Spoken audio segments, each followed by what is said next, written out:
믿음의 회복을 낳는다라고 하는 주제로 여러분과 함께 하나님의 말씀 나누기 원합니다. 솔로몬 행각에서 날 때부터 못 걷게 된 자를 이 베드로가 치유를 하는 사건이 벌어지죠. 그 사건이 벌어지면서 날 때부터 못 걷게 된 자가 걷기도 하고 뛰기도 하면서 하나님을 찬미하는 일이 이제 일어납니다. 그래서 많은 사람들이 그 사실에 놀라워하면서 베드로와 치유를 받은 이 사람이 있는 곳으로 달려 들어오죠. 그 달려 들어온 그 자리가 바로 솔로몬의 행각이라고 그랬어요. 솔로몬의 행각은 말씀을 가르치고 또 서로 집회를 하고 이렇게 할 수 있도록 그늘이 져 있는 이런 장소였죠. 그래서 많은 사람들이 모일 수가 있었어요. 솔로몬의 행각은 무려 800피트가 되는 이런 엄청난 길이었거든요. 그곳에서 사람들이 모여서 얼마든지 집회를 할 수 있는 이런 장소입니다. 그런 장소에서 베드로가 설교를 하는 거죠. 많은 사람들은 베드로를 보면서 이 사람을 낫게 했기 때문에 날 때부터 못 걷게 된 자를 치유한 그 능력을 가진 자, 권능을 가진 자 이런 식으로 베드로와 요한을 지켜 세우는 눈초리로 이제 그들을 보기 시작한 겁니다.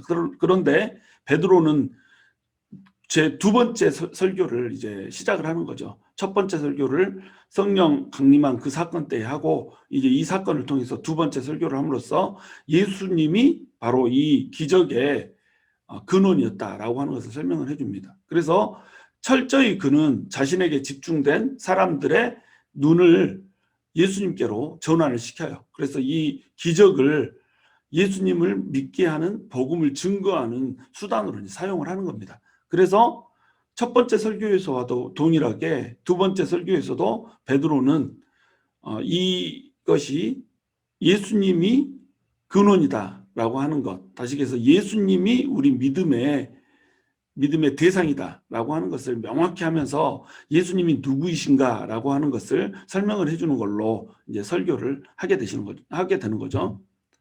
그래서 13장 제일 상반부를 보면 아브라함과 이삭과 야곱의 하나님 곧 우리 조상의 하나님이라고 얘기를 하고 있습니다.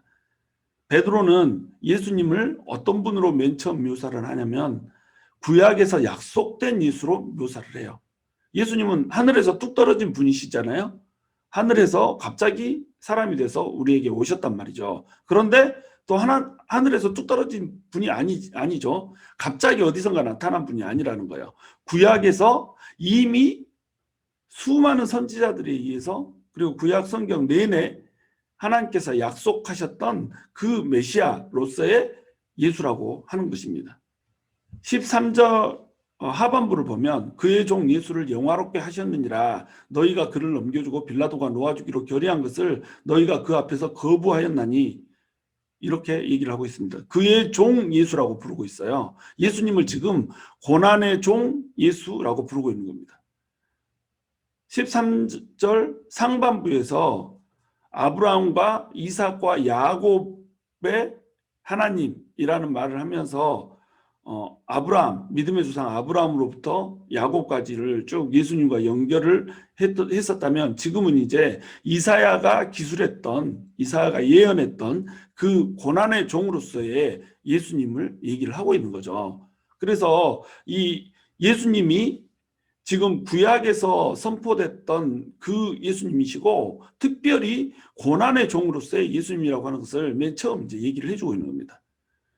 이사야서 53장 3절에 보면 그는 멸시를 받아 사람들에게 버림받았으며 강고를 많이 겪었으며 질고를 아는 자라 마치 사람들이 그에게서 얼굴을 가리는 것 같이 멸시를 당하였고 우리도 그를 귀히 여기지 아니하였도다.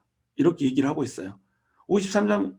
이사야서 53장은 정확히 예수님이 어떠한 형벌을 받을지 그리고 어떠한 고난을 받을지를 쭉 기술을 하고 있는 겁니다. 그런데 이 고난을 받은 것은 왜 고난을 받았냐면 사람들에게 버림을 받았기 때문에 고난을 받은 거예요. 그 백성들을 위하여서 왔는데 사람들이 어둠에 거하기 때문에 빛이 왔을 때 그 빛을 거부를 한 겁니다. 그래서 예수님을 멸시하고 또 조롱하며 간고를 겪을 수 있게 순환을 제공을 했던 겁니다. 그래서 십자가에 못 박아 죽게 하는 이런 일들을 했던 거죠. 그에게서 얼굴을 가리는 것 같이 멸시를 당했다라고 얘기해요. 차마 그 얼굴을 볼 수가 없었던 거죠. 그 얼굴을 가리고 그 얼굴을 보지 못할 정도로 처참하고 참혹하게 예수님을 멸시하고 또 유대인들이 그를 귀하게 여기지 않았던 겁니다. 이것이 이사야서에서 이미 기술했던 고난의 종 예수의 모습인 거예요. 이 모습 그대로 예수님께서 우리에게 오셨다는 겁니다. 그러니까 예수님께서 우리에게 오셔서 고난을 받았던 이것은 예언의 성취라는 거예요. 그 예언대로 너희가 그를 넘겨주었다는 겁니다.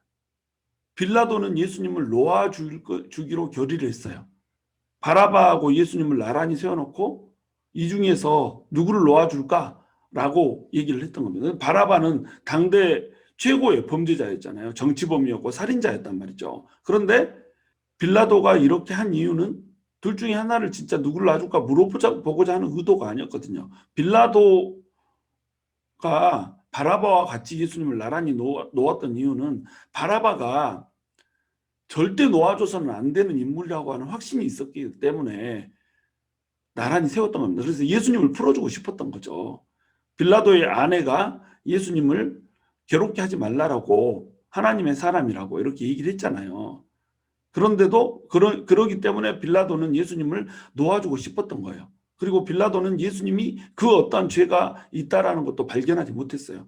의로운 자의 피를 그 손에다 묻히기 싫었던 거죠. 그래서 빌라도는 놓아주기로 결의를 한 겁니다. 그런데 유대인들이 그를 십자가에 못 박으소서. 이 사람이 무슨 죄가 있느냐? 그를 십자가에 못 박으소서. 왜 못 박자고 하느냐? 그를 십자가에 못 박으소서.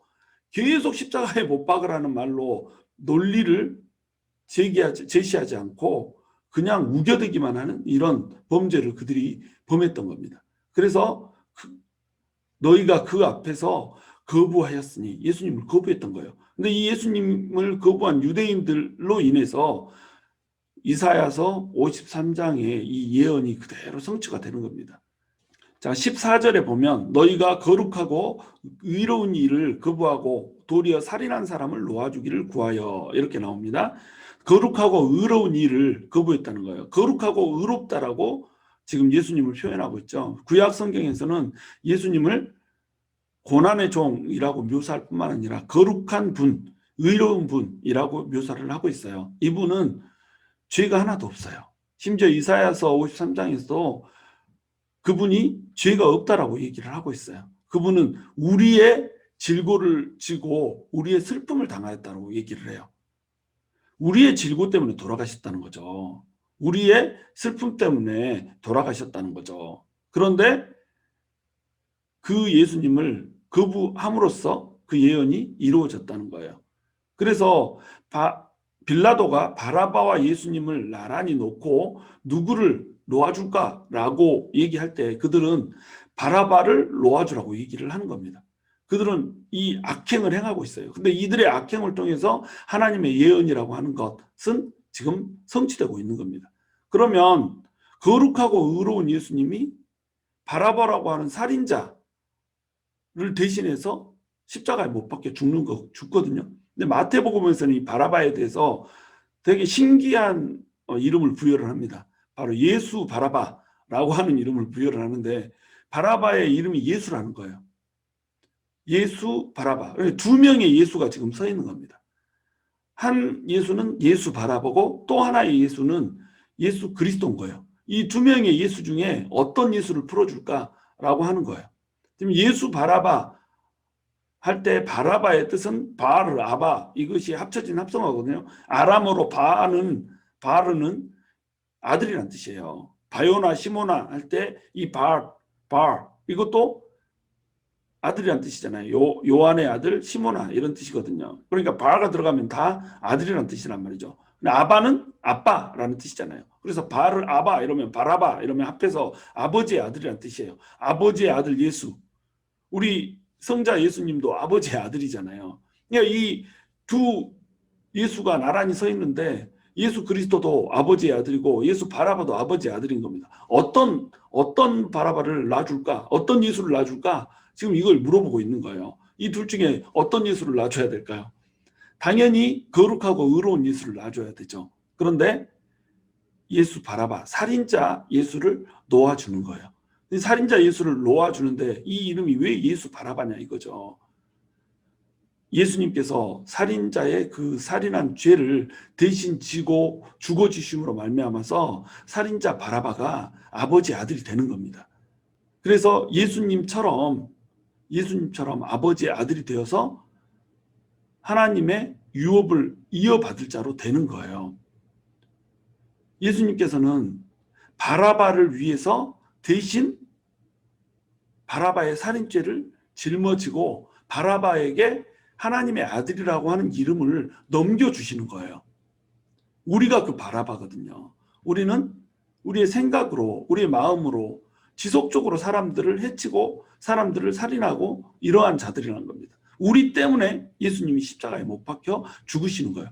거룩하고 의로운 이신 예수님께서 우리 때문에 마음으로 늘상 살인하는 우리의 죄악 때문에 죽으신다는 거예요. 그 예수님의 죽으심 때문에 우리는 바라바, 아버지의 아들이 되는 겁니다. 15절의 상반절에 보면 생명의 주를 죽였도다 이렇게 얘기하고 있어요. 도리어 살인한 사람을 놓아주기를 구하여서 생명의 주를 죽였도다 이렇게 얘기를 합니다. 예수님을 뭐라고 표현하고 있어요? 생명의 주라고 표현하고 있어요. 근데 예수님은 어떤 분이죠? 모든 피조물들에게 생명을 주신 분이거든요. 생명의 주인이 생명을 준 자들에게 죽임을 당하는 지금 역설이 묘사가 되고 있는 겁니다. 이것이 그들이 범한 악이었어요. 너네에게 생명을 준 그 예수를 죽여버렸다는 거죠. 이 죄를 알게 해야 그들이 깨달음이 있고 회개하고 돌이켜서 구원을 받을 수가 있는 거예요. 그래서 복음을 전할 때에 복음의 핵심은 뭐냐면 죄를 알게 하는 겁니다. 말씀을 전할 때에 말씀을 전하는 메신저는 죄를 알게 해야 되는 거예요.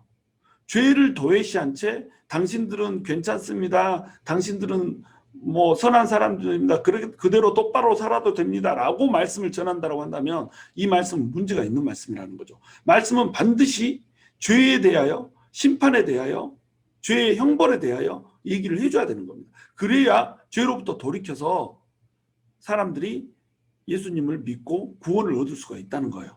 회복을 얻을 수가 있다는 겁니다. 베드로는 지금 이 설교를 하고 있는 거예요. 너네가 생명의 주를 죽였도다. 이것을 회개하라는 거죠. 그리고 돌이키라는 거죠. 그래서 예수님의 회복의 능력 안으로 부활의 능력 안으로 너희도 들어와라 라고 하는 얘기를 지금 해주고 있는 겁니다. 그러나 하나님이 죽은 자 가운데서 그를 살리셨으니 우리가 이 일의 증인이라 이렇게 얘기하고 있죠. 생명의 주를 유대인들이 죽였어요. 그러나 생명의 주를 유대인들이 죽이는 이것은 성경에서 예언된 그것을 그대로 성취한 것일 뿐이었어요. 이 일이 일어났어야 되는 것이었어요. 하나님의 모든 계획대로 지금 이 일들이 진행되고 있는 겁니다. 그래서 그들은 죽일 수밖에 없었고 죽였던 거예요. 이것은 이미 예정된 일이었어요. 그러나 하나님께서 죽은 자 가운데서 그를 살려버리신 겁니다. 이 일 역시 구약에서 이미 예언된 내용이죠. 부활의 주 예수로 지금 묘사를 하고 있는 겁니다. 그래서 이 베드로는 구약 성경에서 예언된 예수님의 그 모습들을 그대로 실현됐다라고 하는 이런 예수님으로 제시를 하고 있는 거예요. 그분은 구약 성경에서 아브라함과 이삭과 야곱과 연결된 바로 그 예수님이시고 수많은 선지자들에 의해서 예언되고 예표된 그 예수님이시다. 그리고 고난의 종으로 오실 예수님이셨고 또 생명의 주로 오실 예수님이었고 그 다음에 부활의 주로 오실 예수님이었다. 그분은 거룩하고 의로운 분이시다라고 하는 것을 지속적으로 얘기를 하고 있는 겁니다. 그분은 영화로운 분이었어요. 그분은 하나님이셨어요. 그 하나님이 그 모든 영광을 버리고 영화를 버리고 이 땅 가운데 내려오셨어요. 그래서 예수님께서 세례를 받으실 때 하나님께서는 성령을 물붓듯이 부어주심으로 인해서 예수님을 영화롭게 하셨어요. 그러나 예수님께서는 나를 영화롭게 하소서라고 기도를 하시죠. 그러면서 예수님이 이제 십자가에 못 박히신단 말이죠.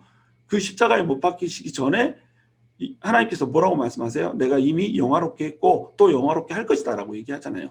예수님께서 십자가의 죽으심으로 인하여서 예수님의 영화가 더욱더 빛나게 드러나는 겁니다. 하나님의 계획이 선포되는 순간이, 하나님의 계획이 그대로 성취되는 순간이고, 인류의 죄를 구원하겠다라고 하는 하나님의 사랑이 십자가 위에서 베풀어지는 순간이기 때문에 예수님이 가장 영화롭게 되는 순간이 십자가의 죽음의 순간이라는 거예요. 그리고 예수님이 십자가에서 죽으심으로 말미암아서 인류의 모든 죄들이 사해지는 이 순간, 이 순간이 바로 십자가에서 예수님이 돌아가시는 이 순간이라는 겁니다. 십자가에서 예수님이 돌아가시는 이것으로 말미암아서 예수님은 자기 의지로 말미암아 자기를 기꺼이 사람들을 위해서 내어드리는, 그리고 하나님께 순종하는 이 모습을 통하여서 영화롭게 되는 거죠. 그리고 죽으신 것으로 끝나는 것이 아니라 하나님께서 그 예수님을 죽은 자 가운데서 살려버리심으로 인하여서 예수님께서 더욱더 영화롭게 되시고 결국 승천하여서 승귀되게 되시는 거예요. 하나님의 영광을, 하나님의 영화를 그대로 다시 회복을 하는 겁니다. 그래서 이 주님, 다시 얘기해서 구약에서 이미 예언되었고 고난의 종으로 우리의 모든 고난을 짊어지셨고 거룩하고 의로우신 그분이 우리에게 그 의를 전가시켜주는 이분이므로 그분은 생명의 주라는 거예요. 그분을 이미 못 박아 죽게 했지만 그분은 여전히 생명의 주란 말이에요. 왜냐하면 그분이 부활하셨기 때문에, 부활하신 주님이기 때문에 우리에게 생명을, 그 부활하신 생명으로 우리에게 생명을 주시는 생명의 주신 거예요.